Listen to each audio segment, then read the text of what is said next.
வணக்கம். இது நம்ம கிச்சன். நம்ம கிச்சனில் நம்ம இன்றைக்கி என்ன பண்ண போகிறோம் அப்படின்னா, கூட்டு சாதம் பண்ண போகிறோம். கூட்டு சாதத்துக்கு எந்த காய்கறி உங்கள்கிட்ட இருக்கோ அது போட்டுக்கலாம். என்னென்ன காய்கறி தான் வேணும் அப்படிங்கிறது கிடையாது. வெங்காயம் மட்டும் ஆப்ஷன். நான் இதில் இப்போ என்ன போட்டுருக்கேன்னா, தக்காளி, பச்சை பட்டாணி, கத்திரிக்காய், கோவக்காய், சேனக்கிழங்கு, உருளைக்கிழங்கு, பீர்க்கங்காய், இந்தமாரி என்கிட்ட இருக்கிற எல்லா காய்கறியும் நல்லா பொடியாக நறுக்கி அலம்பி நான் எடுத்துட்டுருக்கேன். நான் ஒரு அரிசி சின்ன டம்ளரில் இந்தமாரி டம்ளரில் ஒரு டம்ளர் அரிசி எடுத்துட்டுருக்கேன். பச்சை அரிசி அலம்பி 2 hours ஊற வச்சுட்டேன். இதில் 3/4 பங்குக்கு துவரம்பருப்பு எடுத்து நல்லா குழவா மஞ்சத்தூளையும் நல்லெண்ணையும் விட்டுட்டு நல்லா ஊற வச்சுட்டு நல்லா நைஸாக குழவா வேக வச்சு நான் தனியாக எடுத்து வச்சுட்டேன். காயை அந்தமாரி நறுக்கி வச்சுட்டுருக்கேன். இதுக்கு தனியாக ஒரு பேஸ்ட் ஒன்று அரைக்கணும். அதுக்கு என்ன பண்ணணும்னா, தக்காளி காய் இருந்தது, அந்த காயவே போட்டுவிட்டேன். நல்லா பெரிய காயாக ஒரு காய். அப்புறம் இதுக்கு காரம் கொடுக்கறதுக்கு இதுதான் பச்சை மிளகாய், 3 பச்சை மிளகாய் போட்டுட்டாச்சு. ஜீரகம் அது போட்டுட்டாச்சு. அதுக்கப்புறம் தேங்காய் துருவு. இந்த தேங்காயெல்லாம் நம்ம துருவும் போது இந்த கப்பி மாரி வந்ததுன்னு வைங்களேன், அதெல்லாம் எடுத்து வச்சுருந்தேன்னா இந்தமாரியே அரைக்கிறதுக்கெல்லாம் போட்டு விடலாம். இதை இப்போ நைஸாக ஒரு பேஸ்ட்டாக அரைச்சி எடுத்து விடணும். வணக்கம். இது நம்ம கிச்சன். கிச்சனில் சாரி, இப்போ நம்ம கூட்டு சாதத்துக்காக குக்கர் வச்சுருக்கேன். அடுப்பில் நான் கடலெண்ணெய் விட்டுக்கிறேன். எண்ணெய் தேவையான அளவு கடலெண்ணெய் விட்டுக்கிறேன். இறக்கும்போது கொஞ்சம் நல்லெண்ணெய் விட்டுக்கலாம். நல்லெண்ணெயோ நெய்யோ அதெல்லாம் ஆப்ஷன். மேக்ஸிமம் எல்லோரும் நல்லெண்ணெய் தான் விடுவா. இப்போ இது எண்ணெய் காயட்டும். நான் கடுகு தாளிச்சுக்க போகிறேன். இது 1 part குக்கர் சாதங்கிறதுனால, கூட்டு சாதங்கிறதுனால ஈஸியாக சிம்பிளாகவும் பண்ணிடலாம். லஞ்ச் பாக்ஸ் ரெசிப்பியாகவும் வச்சுக்கலாம். இதில் எல்லாம் கலந்து காய்கறி பருப்பு எல்லாம் இதனால இல்லை ரிச் ஃபைபர் ப்ரோட்டீன் எல்லாமே கலந்துருக்கிறதுனால இது 1 part ரெசிப்பியாக ஜம்முன்னு இதை சாப்பிட்டுடலாம். இப்போ இதுக்கு தேவையான கடுகு போட்டாச்சு.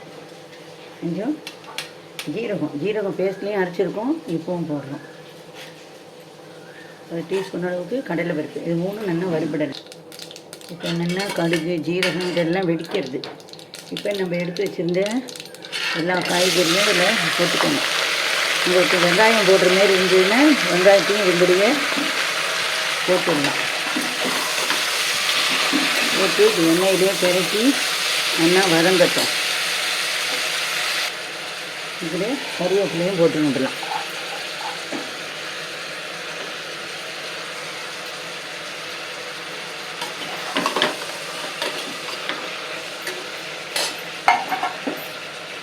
இப்போ இதில் நான் பெருங்காய ஜெல்லம் விட்டுக்கிறேன்.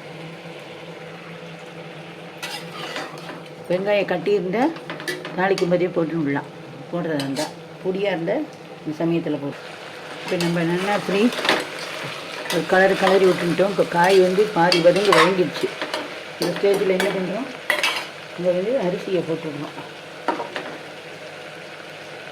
அரிசி குழவா வேணும்னா 1க்கு 3 பங்கு ஜலம் வச்சுக்கோங்க. உதிரியாக வேணும்னா 2 பங்கு ஜலம். துவரம்பருப்பு சில பேர் வேக வச்சுட்டு போடுவா. நான் சில பேர் இப்படியாகவும் போட்டுருவா. நான் வேக வச்சு தான் போடுறேன். அதுக்கப்புறம் நம்ம அரைச்சோம் இல்லையா இந்த பேஸ்ட்டு, அதையும் இதோட விட்டுடணும். விட்டுட்டு ஜலத்தை அலம்பி மிக்ஸி ஜலத்தை அலம்பி இதில் விட்டுக்கணும். வேஸ்ட் பண்ணாமல் இதில் விட்டுன்னு விடணும்.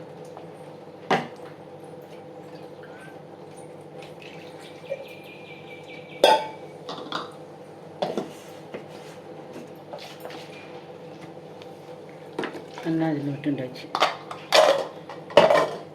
இப்போ என்னென்னா ஒரு கலரி கொடுக்கணும். கொடுத்துட்டு இது நல்லா ஒரு கொதி வரட்டும்.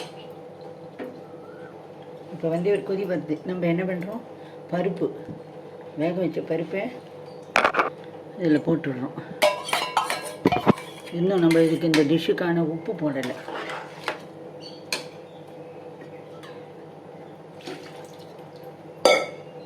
இதை அலம்பிட்டு இந்த ஜாத்தியும் இதிலே விட்டுடலாம். இந்த டிஷ்ஷுக்கு தேவையான உப்பையும் போட்டாச்சு. இந்த ஏன் அலம்பி இந்த ஜலத்தையும் அதில் விட்டுணும்.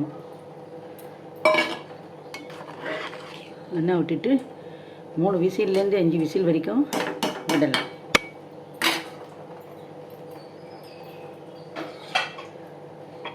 அதுக்கு நம்ம 3லேருந்து 5 விசில் வரைக்கும் விடப்போகிறோம்.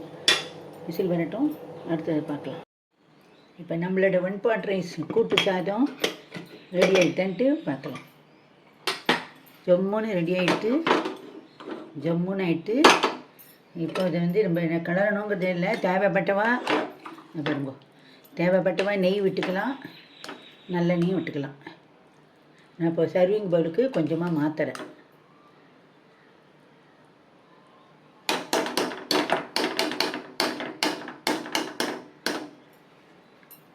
இதேமாரி எந்த காய்கறி வேணாலும் போட்டு பண்ணலாம். அதேமாரி சுண்டல் வெரைட்டிஸ் பண்ணலாம்.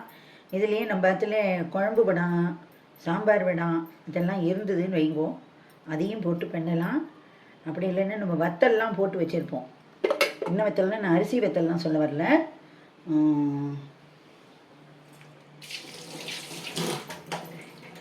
அவல் வடம் போட்டு வச்சுருப்போம், வெங்காயம் வடம் போட்டு வச்சுருப்போம். அதையும் இதில் போடலாம். மேலால் தாளித்து கொட்டிட்டு இது பண்ணலாம். இல்லைன்னா மாங்காய் வத்தல் வச்சுருப்போம், கொத்தவரங்காய் வத்தல், பாவக்காய் வத்தல்னு அதெல்லாம் வறுத்து மேலால் போட்டுட்டு கலரக்கூடாது, அப்படியே மூடிடுங்கோ. சாப்பிட்ற நேரத்துக்கு அப்படியே ஒரு கலரிட்டு பரிமாறிங்கோ. ஜம்முன்னு டேஸ்ட்டாக இருக்கும். நான் சொன்ன டிப்ஸ் எல்லாம் ஃபாலோ பண்ணுங்க. இப்போ இதேமாரி நான் சர்விங் பவுலுக்கு இதை மாற்றிட்டேன். நான் சர்விங் பவுலுக்கு மாரி மாற்றிட்டேன். நீங்களும் இதேமாரி பண்ணி போயிருங்கோ.